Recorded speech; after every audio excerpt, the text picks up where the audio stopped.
A stranger gave me everything I wanted. Yesterday, he told me what he wants. There's 3 rules you learn too late.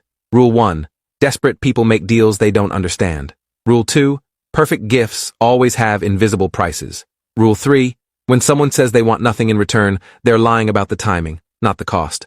I learned all 3 rules yesterday when the man in the gray suit knocked on my door at exactly 3:33 p.m. and told me what he wanted after 7 years of silence.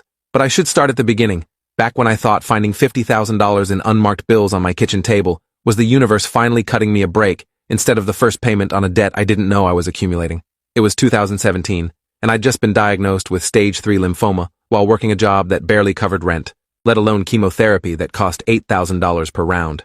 My girlfriend Bianca had left 2 weeks earlier after I told her about the cancer, taking our dog and half my furniture, and leaving a note that said she couldn't watch me die.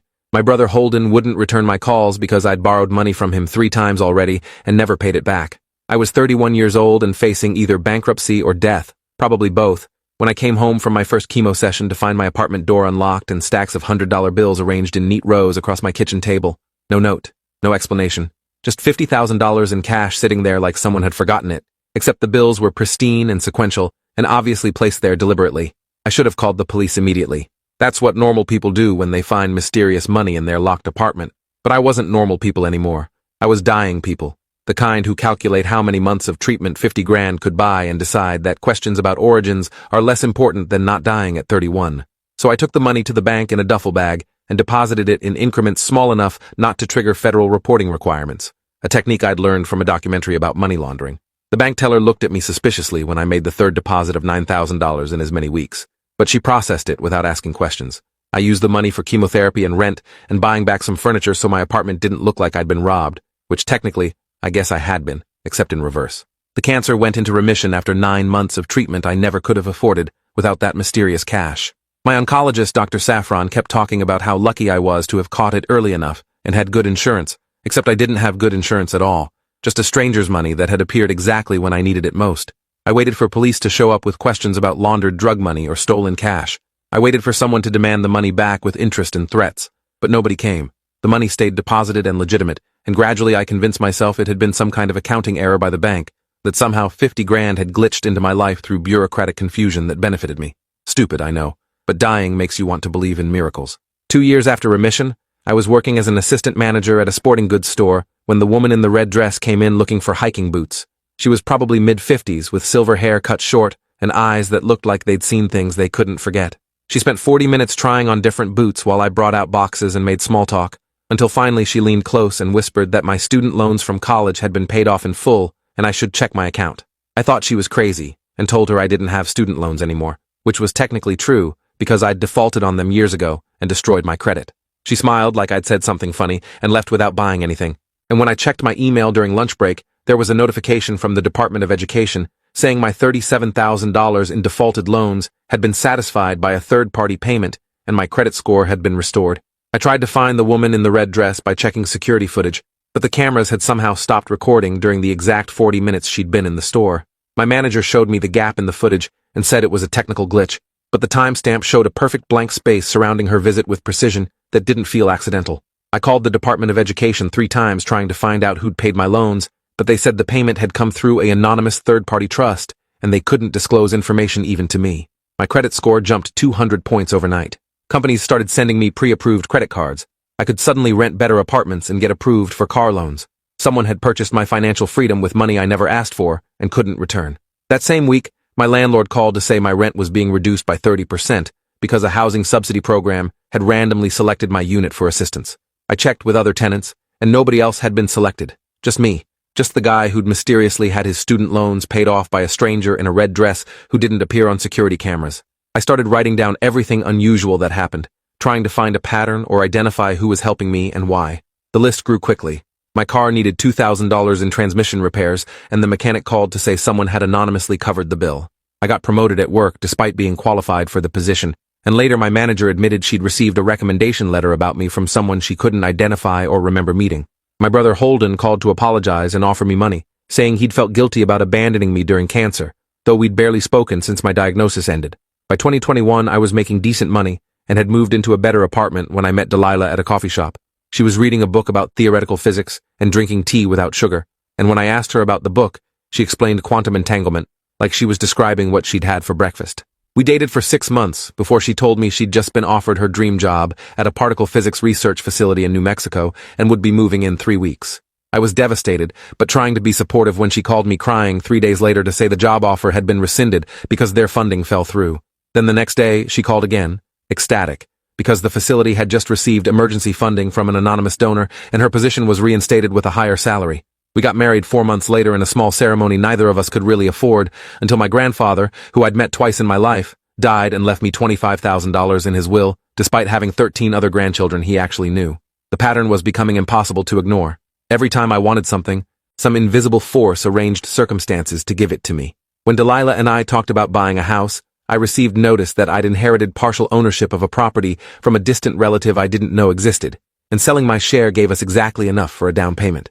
When I wanted to start my own business, a former customer from the sporting goods store contacted me to say she was an investor, looking to fund small businesses, and had I considered entrepreneurship. When Delilah wanted to adopt a dog, we found a purebred puppy abandoned in a box outside our house, with veterinary records showing all vaccinations current, and a note saying, "Free to good home." Everything I wished for materialized through chains of improbable coincidences that individually seemed normal, but collectively felt orchestrated. My business, a specialty outdoor gear company, became profitable faster than made sense. Customers appeared through word of mouth I couldn't trace. Suppliers offered me deals they claimed were standard, but my competitors said were unprecedented.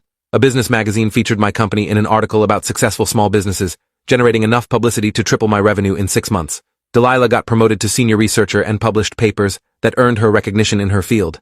We bought a bigger house. We planned for children. I stopped thinking about the mysterious $50,000 that had started everything and convinced myself I'd just been very lucky, that good things sometimes happen to people who'd survived bad things, that the universe occasionally balanced its books in your favor. I should have remembered Rule 1 about desperate people making deals they don't understand, except I'd never made a deal, just accepted gifts I couldn't refuse. Yesterday afternoon at 3:33 p.m., I was working in my home office when the doorbell rang. Delilah was at work and we weren't expecting packages, but I went to answer it anyway. The man standing on my porch wore a gray suit that looked expensive and old-fashioned simultaneously, like it had been tailored in the 1950s, but maintained perfectly. His face was difficult to focus on, not blurred exactly, but slippery, like my brain couldn't quite hold on to his features. He smiled with teeth too white and asked if I was me, using my full legal name, including my middle name that I never used and few people knew.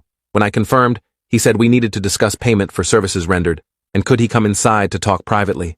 Every instinct screamed to refuse him, but my body moved aside and let him enter like it had been waiting for this moment. He walked directly to my living room and sat in my favorite chair without asking, looking around at the house and furniture and life I'd built like he was inventorying his property. I asked who he was and what services he was talking about, trying to sound brave but hearing my voice shake. He said I could call him Sterling and that he'd been helping me for 7 years, that every lucky break and mysterious gift and improbable coincidence had been arranged by him through means I wouldn't understand even if he explained. I told him I never asked for help and didn't owe him anything, but he laughed softly and said accepting gifts created obligations whether I understood them or not, that I'd been accruing debt since the moment I deposited that first $50,000 instead of burning it or turning it over to police. Sterling explained that he'd been watching me since my cancer diagnosis, that he'd identified me as a candidate for his program through criteria he wouldn't detail. The program offered comprehensive life improvement to individuals in crisis in exchange for a single payment to be collected at a time of his choosing. I'd never agreed to join any program, but he said my actions had constituted acceptance of terms, that using the money and accepting the help and building a life on his foundation meant I'd signed a contract written in choices rather than words. He pulled out a tablet and showed me documentation of every gift, every lucky break, every coincidence over 7 years. The itemized list totaled $847,000 in direct financial assistance, plus immeasurable value from arranged opportunities and engineered good fortune.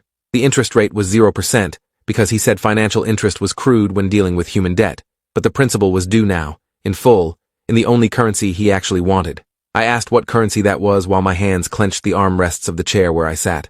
Sterling said he wanted 7 years, the exact amount of time he'd been improving my life, to be extracted from my future and added to his present. I didn't understand and told him so. He explained that time was the only resource that truly mattered, that money and health and success were just tools for buying more time, and he'd spent 7 years giving me better time than I would have had otherwise. Now he wanted those years back, not as lived experience but as pure duration. 7 years of my future lifespan transferred to him through means both metaphysical and contractually binding, according to laws older than written language. When I said that was impossible, he showed me his driver's license issued in 1987, with a photo that looked identical to his current appearance, then a military ID from 1952, showing the same face, then a faded photograph from 1923, showing him standing next to a Model T. Sterling said he'd been collecting years for longer than I could comprehend, that every person he helped eventually paid the same price, and that I now had 24 hours to accept the terms or face alternative collection methods he promised I wouldn't prefer. I asked what alternative collection meant, and he described what would happen to Delilah, to my business, to my health, to every gift he'd given me over 7 years, all of it reversing simultaneously, like a video playing backward at high speed. The cancer would return instantly, aggressive and incurable. The money would reveal itself as stolen and trigger criminal investigations. The house would be discovered built on contaminated land that destroyed its value. Delilah's research would be proven fraudulent through planted evidence ending her career. Everything I'd built on his foundation would collapse within hours, and I'd be left worse than where I'd started because now I had so much more to lose. I told him to get out of my house and that I'd call the police. Sterling stood calmly and said that was my right, but the 24-hour countdown had started and involved no extensions for legal consultations or appeals to authorities who wouldn't believe me anyway. He walked to my door, turned back, and said most people chose to pay because 7 years in the future felt abstract compared to losing everything immediately, that human psychology favored deferred pain over present catastrophe. He told me to consider how much I valued the life he'd built for me versus 7 years I wouldn't miss until decades from now when most people were declining anyway. Then he left, closing the door quietly behind him like he'd just delivered a package rather than an ultimatum that made every moment of the last 7 years feel like borrowed time I'd been too stupid to question. I sat in that chair until Delilah came home at 6 p.m. and found me still sitting there, staring at nothing. She asked what was wrong and I tried to explain, the words tumbling out about Sterling and the money and 7 years of arranged good fortune that had all been building toward this moment. Delilah listened without interrupting, her expression shifting from concern to disbelief to something I couldn't identify.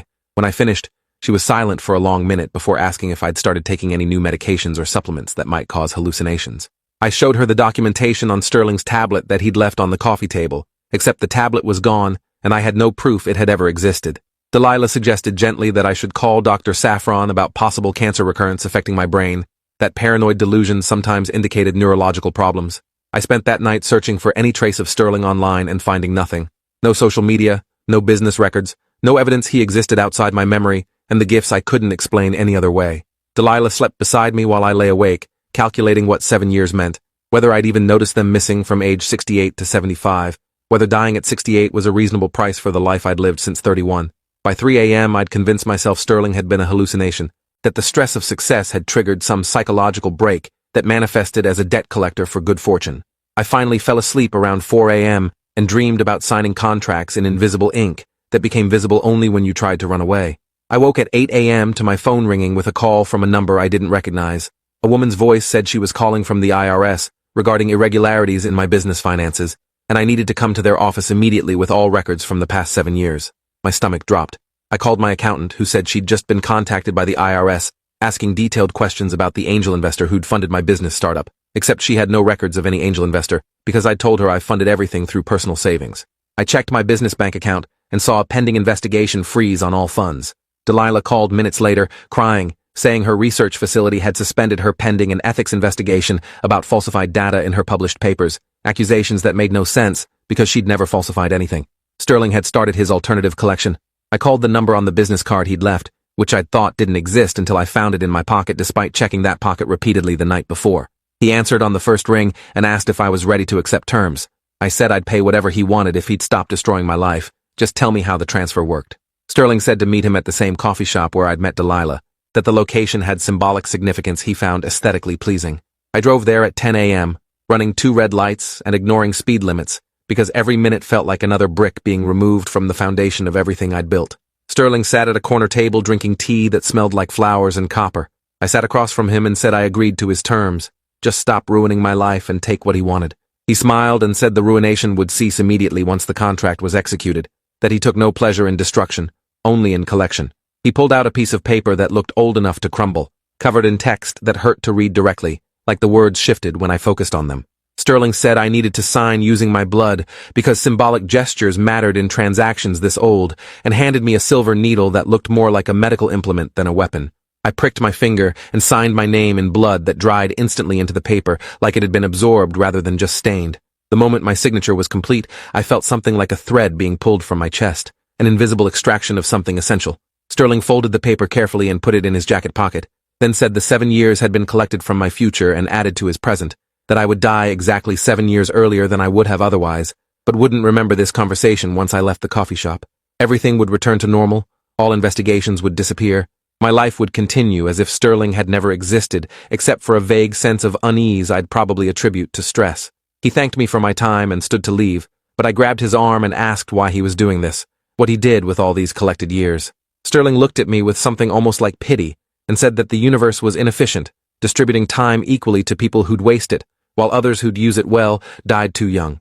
He'd found a way to correct that inefficiency by identifying people at their lowest points, improving their lives temporarily, then collecting payment when they'd be most willing to pay. The people he helped got to experience prosperity they'd never have achieved otherwise, even if that prosperity ended 7 years earlier than expected. He provided good years in exchange for unknown years, a trade most people accepted when framed correctly. I asked how many people he'd collected from, and he said he'd been doing this since 1894 and had acquired approximately 200 years so far, each collection making him younger, while his donors aged toward deaths they'd never see coming. I asked what happened to me now, whether I'd remember any of this or live in ignorance until I dropped dead at 68 for no apparent reason. Sterling said most donors forgot within minutes of leaving, that remembering would make the remaining years agonizing with knowledge of their expiration date. But occasionally, someone fought the forgetting, held onto the memory through sheer will or spite, and lived their shortened life with clarity about its cost. Those people usually made different choices with their remaining time, choices he found more interesting to observe, even though they couldn't change the outcome. He said I seemed like the type who'd remember, that my personality profile suggested I'd cling to this conversation like evidence of a crime I couldn't prove, and he wished me luck with the burden. Then Sterling did something with his hand, a gesture I couldn't track, and suddenly I was sitting alone at the table with no memory of how I'd gotten there or why. My phone showed it was 10:45 a.m. I had a vague sense of having forgotten something important, an appointment or conversation that had dissolved the moment it ended. I drove home in confusion, finding Delilah there on a weekday, which seemed wrong until she explained her research facility had given everyone the day off for equipment maintenance. She asked why I looked so stressed, and I said I didn't know, that I felt like I'd forgotten something crucial, but couldn't remember what. She laughed and said that was just getting older, that we were both in our late 30s now and memory issues were normal. I agreed, and tried to push away the persistent feeling that someone had stolen something from me while I wasn't paying attention. The IRS investigation disappeared without explanation, my accountant calling to say they'd closed the case citing administrative error. Delilah's suspension was lifted with apologies about a miscommunication regarding research protocols. Everything returned to normal except for the lingering sensation that normal was somehow wrong, that I was living in a house built on sand that would collapse without warning. I started having nightmares about gray suits and invisible contracts, waking at 3:33 a.m. repeatedly with my heart racing. Delilah suggested I see a therapist about anxiety, but therapy didn't touch the certainty that I'd made a terrible deal I couldn't remember making. Months passed. I became obsessed with time, calculating how many years I had left according to actuarial tables, trying to figure out if my anxiety about early death was prescient or just paranoid. I started writing everything down in journals, documentation of my days like I was creating evidence for an investigation I couldn't articulate. Delilah grew concerned about my fixation on mortality and aging, suggesting that surviving cancer had traumatized me more than I'd processed. She was probably right, except the trauma felt current rather than historical, like I was still sick but couldn't locate the illness. I researched people who'd died young from unexplained causes, searching for patterns that might indicate other donors like me, people who'd traded future years for present prosperity and then forgotten the bargain. I found stories that felt familiar. A man who'd been homeless at 30, became wealthy by 40, then died of sudden cardiac arrest at 55 despite perfect health. A woman who'd been dying of kidney disease at 25, received a mysterious transplant that saved her life, then died at 49 in her sleep with no medical explanation. A pattern of people whose lives had dramatically improved during crisis periods, who'd prospered for years, then died earlier than statistics predicted from causes that confused their doctors. I tried to contact surviving families, asking about mysterious benefactors or unusual circumstances surrounding the improvements in their deceased relatives' fortunes. Most thought I was a scam artist or mentally ill. One woman listened to my entire explanation before saying her husband had mentioned a man in a gray suit once, years before his death, but couldn't remember the context and thought it was a dream. That conversation sent me back to the coffee shop where I'd met Delilah, trying to recreate whatever had happened there that I couldn't remember. I sat in the same corner booth drinking tea and waiting for recognition that wouldn't come. The barista asked if I was okay, and I said I'd forgotten something important and was trying to remember it through location association. She said she saw that happen a lot, people returning to places hoping to trigger memories. but it rarely worked because memory wasn't that simple. I asked if she'd ever seen a man in a gray suit drinking tea in this corner, and she said lots of people wore gray suits. Could I be more specific? I couldn't, because every detail about Sterling had already faded, except the feeling of having met him. 2 years after the coffee shop awakening, I couldn't remember. I was at a business conference when I saw him. Sterling, unchanged, sitting in the hotel bar talking to a younger woman who looked desperate and grateful simultaneously. I watched him hand her a business card, watched her pocket it like she was accepting a gift instead of a contract, watched her leave with an expression that mixed hope with confusion. I approached Sterling immediately, demanding to know what he'd done to me 2 years ago, why I couldn't remember our conversation, but couldn't forget the feeling of having lost something. He looked at me with mild surprise and said I must have him confused with someone else, that he didn't know me. But his eyes said otherwise, amused recognition of someone fighting the forgetting he'd engineered. I sat down uninvited and told him I remembered signing something in blood, remembered 7 years being taken, remembered his explanation about collecting time from desperate people. Sterling's expression shifted from mild to interested, studying me like I was an unexpected result in an experiment.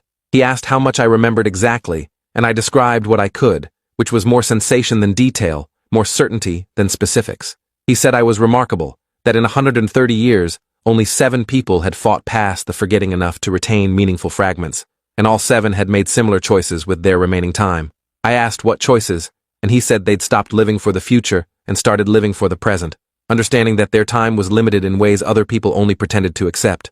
I asked Sterling to give back the 7 years he'd stolen, that I hadn't consented to the deal in any meaningful way, and wanted my full lifespan restored. He said consent was complicated when dealing with people in crisis, that my acceptance of his gifts had constituted agreement regardless of my awareness, that the contract was bound by older laws than modern concepts of informed consent. The 7 years were already integrated into his lifespan, distributed across his extended existence, impossible to extract and return. I could no more reclaim them than someone could unspend money that had been dispersed through thousands of transactions. The best I could hope for was living well with the years I had left, which was still more than many people got, and better quality than I'd have had without his intervention. I asked him why he was helping the woman at the bar, what crisis had made her eligible for his program. Sterling said that wasn't my concern, that each donor's story was private between them and him, but he offered me a choice since I'd proven interesting enough to remember. I could help him find other candidates in exchange for information about my contract specifics, become a recruiter of sorts who'd receive compensation in the form of additional years collected from others. Or I could walk away and live my shortened life without further involvement, accepting that some knowledge was incomplete and some debts couldn't be negotiated. I told him to fuck himself and his offer, that I wasn't recruiting victims for a predator who dressed exploitation as help. Sterling said that was my prerogative and wished me well with my remaining 4 years and 8 months, a specific timeline that made my blood freeze. I spent weeks after that encounter trying to find others who remembered their deals with Sterling, posting in online forums about mysterious benefactors and unexplained good fortune. Most responses were spam or people trying to sell me conspiracy theories, but 3 respondents had stories that matched the pattern. A man named Cyrus, who'd been saved from bankruptcy at 40 and was now 51, calculating he had months left, based on a similar confrontation where Sterling had revealed his timeline. A woman named Willa, who'd survived a car accident that should have killed her at 28, had prospered for 9 years, and was now trying to document everything before she died at 46. A non-binary person named River, who'd escaped an abusive situation at 19 with Sterling's help, and was now 25, terrified of dying at 26, with so much life unlived. We formed a support group, the 4 of us and eventually 6 others, who'd fought the forgetting enough to piece together what had happened to them. We shared timelines and tried to find loopholes in contracts we couldn't remember signing, documents we'd never received, proof that wouldn't hold up in any court because Sterling existed in legal gray areas beyond normal jurisdiction. Cyrus suggested we could kill Sterling, that ending him might break the contracts, but none of us actually believed that would work, and all of us feared what would happen if we tried and failed. Willa wanted to go public with our stories, warning others about accepting mysterious help, but River pointed out that desperate people would still accept gifts, even knowing the price because immediate survival overrode future consequences. I stopped attending the support group after Cyrus died 3 months after the timeline Sterling had given him. Sudden stroke, no warning, dead at 51 exactly when predicted. The funeral was small, and his widow asked me how I'd known her husband, and I lied and said we'd met at a business conference years ago. She mentioned that Cyrus had been acting strange his final months, obsessed with time and death despite being healthy, and she'd thought it was early onset dementia. I didn't correct her. What would I say? Your husband traded years for prosperity and the bill came due? She'd think I was insane. And maybe I was. Maybe this whole thing was elaborate delusion born from cancer and stress and the human need to find patterns in randomness. But Willa died 6 months later at exactly 46, and River died 3 months after that at exactly 26, both of them on the specific timelines Sterling had predicted. I stopped looking for solutions and started living differently, doing things I'd postponed because they weren't practical or profitable. I took Delilah to Italy for a month despite the business impact. I learned to paint despite having no talent. I called Holden and apologized for borrowing money I'd never repaid, explaining I'd been desperate and grateful and sorry. He said he'd forgiven me years ago, and why was I bringing it up now? And I said I wanted to make sure everything was clear between us before I ran out of time. He laughed awkwardly and asked if I was sick again, and I said something like that. Yeah. Delilah noticed the changes and asked what had happened to make me so different. I tried to explain about Sterling and the 7 years, showing her the documentation I'd kept, and the support group members who'd died on schedule. She listened seriously this time. No suggestions about hallucinations or medical issues, just quiet attention to the impossible story I was telling. When I finished, she was silent for a long time, before saying she believed something had happened, even if she didn't understand the mechanism, that my certainty and the dead people's timing were too specific to dismiss. She asked how much time I had left, and I said approximately 4 years based on Sterling's timeline, and she started crying in a way I'd never seen before, grief for a future that was shorter than she'd expected, but hadn't arrived yet. We sold the house and most of our possessions, keeping only what mattered for mobility and memory. Delilah took early retirement from her research facility, and we traveled, living in short-term rentals across different countries, making every day deliberate, instead of letting life happen through routine. I documented everything in journals that Delilah would have after I died, evidence of a life lived fully, even if abbreviated by a contract I'd forgotten signing. We met other travelers, and I told some of them about Sterling, warning them about deals that seemed too good, gifts that appeared during crisis. Most thought I was eccentric or spiritual. A few listened with recognition that suggested they'd met their own versions of Sterling, collectors of different resources using similar methods. 3 years after Sterling revealed my timeline, I was in a market in Thailand when I saw him again, talking to an elderly man who looked sick and desperate. I approached and told the man to refuse whatever Sterling was offering, that the help came with a price he'd regret paying even if he couldn't remember agreeing to it. The man looked confused, and Sterling looked amused, saying I was interfering with private business and should move along. I planted myself between them and told the man that Sterling collected years from people's lives, that accepting his help meant dying earlier than expected, that no gift was worth trading your unknown future. The man thanked me for my concern, but said he was dying already, and a few extra years now would mean more than many uncertain years later, and pushed past me to continue his conversation with Sterling. Sterling followed me after the man left with whatever deal they'd made. He said I was making his collections more difficult and needed to stop interfering. I asked what he'd do if I refused. Kill me early to protect his business? He said death wasn't his tool, that I'd die on schedule regardless of my behavior, but he could make my remaining time significantly worse through the same methods he'd used to make my life better. Everything I'd built could collapse again. Delilah's career could be destroyed retroactively. My remaining years could be poverty and suffering instead of travel and peace. I asked if he had any conscience at all about what he did to people, and he said conscience was a luxury afforded to people who'd never needed to extend their lives through desperate measures, that I couldn't understand the mathematics of his survival. I returned to the hotel and told Delilah what had happened, the encounter, and Sterling's threat to ruin our remaining time. She said we should stop traveling and hide, make ourselves invisible so Sterling couldn't find us to make good on his threats. But I realized hiding would mean living in fear, which was its own form of death, and we'd already lost too much time to waste what remained on paranoia. So we kept traveling, kept living deliberately, kept documenting everything in case someone else needed proof that Sterling existed and exploited desperate people. I started a blog about the experience, writing anonymously about deals with supernatural collectors and the true cost of miraculous help. A few readers contacted me with similar stories, enough to confirm I wasn't alone in this experience, even if the specifics varied.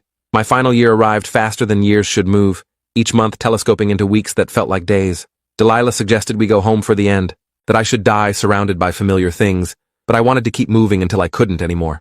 We were in Scotland when the headaches started, sharp and localized in ways that suggested something specific was failing. I went to a doctor who ordered scans and found nothing wrong, which made the headaches more concerning rather than less.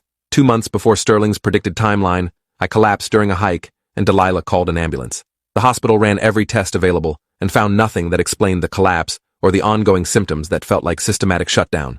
Sterling visited me in the hospital room while Delilah was getting coffee. He sat in the visitor's chair and said my time was nearly complete, that he was there to observe the collection's final phase.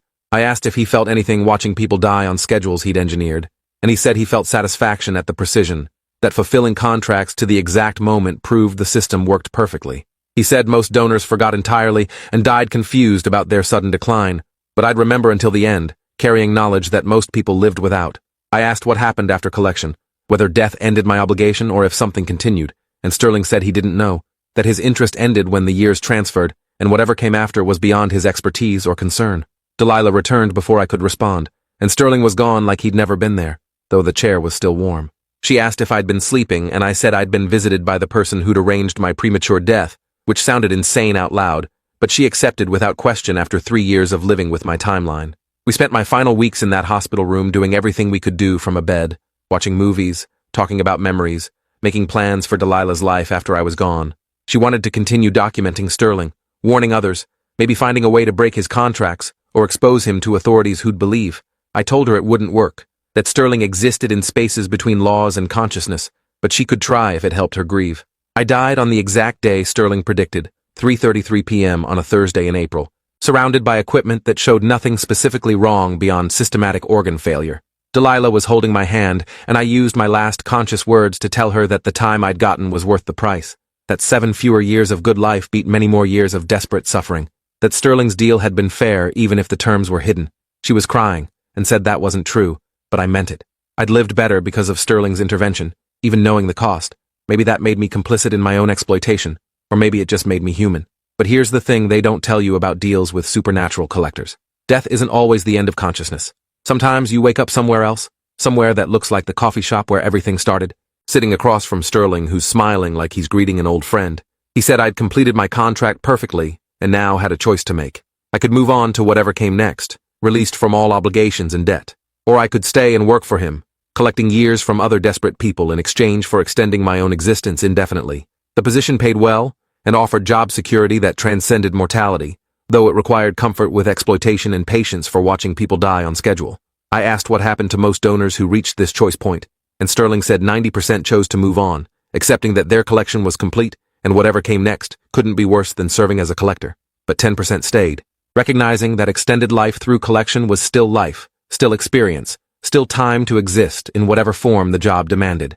He said I'd remember my deal unlike most donors, which made me better qualified to help others, because I understood what they were accepting, even if they'd forget. I could frame the offer properly, explain the mathematics they'd forget, create better informed consent than he'd given me. I could be a kinder version of what he was, if I wanted. I told Sterling I'd need time to think about it, which made him laugh because time was the commodity we were discussing. He said I had forever to decide in this space between life and whatever came after, that the coffee shop existed outside normal time flow, and I could stay here thinking until I reached a conclusion. Most donors decided quickly, within subjective hours, but a few had been thinking for subjective decades without resolution. I asked what those long-thinking donors eventually chose, and he said they universally went mad from endless consideration, forgot what they were deciding, and had to be released to whatever came next, whether they'd chosen it or not.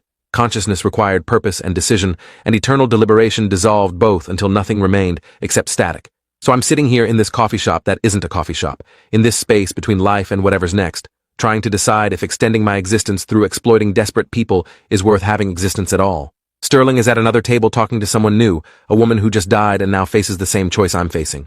I can see her confusion and fear and the calculations happening behind her eyes. Will she choose to move on, or stay and collect? Will she remember her own experience enough to do the job differently than Sterling? Or will decades of collection eventually turn her into another version of him, regardless of her intentions? I don't know how long I've been sitting here thinking. Subjective time is useless without external reference. Could be hours or years or decades. The decision feels impossible because both options carry forms of death. Moving on means ending whatever I am now, trusting that something better exists beyond the coffee shop, even though Sterling can't or won't confirm it. Staying means becoming a collector, living through others' lost years, watching people die on schedules I helped create. Neither option feels right, but choosing nothing means eventually dissolving into permanent static. I think I'm going to choose to move on, not because I believe something better waits, but because becoming Sterling isn't living, it's just avoiding death by outsourcing it to others. He built his extended life on 7,000 years collected from desperate people who trusted miracle gifts, and that foundation isn't solid enough to support the person I want to be even after death. Delilah would want me to choose the unknown over certain exploitation. The support group members who died on schedule would want me to break the cycle instead of continuing it. I want that too. Sterling is watching me now, knowing I've reached my decision before I announce it. He's already moving on to his next potential recruit, already arranging another desperate person's eventual collection. He'll continue regardless of my choice, but I can at least refuse to help him, refuse to become another tool in his collection system. That refusal is the only power I have left. If you're reading this somehow, if my consciousness managed to leave documentation in the real world instead of just this between space, remember that gifts from strangers always cost something, even if the price isn't disclosed up front. Rule 1. Desperate people make deals they don't understand. Rule 2. Perfect gifts always have invisible prices. Rule 3. When someone says they want nothing in return, they're lying about the timing, not the cost. Learn these rules before you meet your own version of Sterling, because I promise you, he's out there, and he's always looking for people desperate enough to accept help without asking questions. If you're still here, you're a true fan. Show some support with a like and subscribe to catch the next one.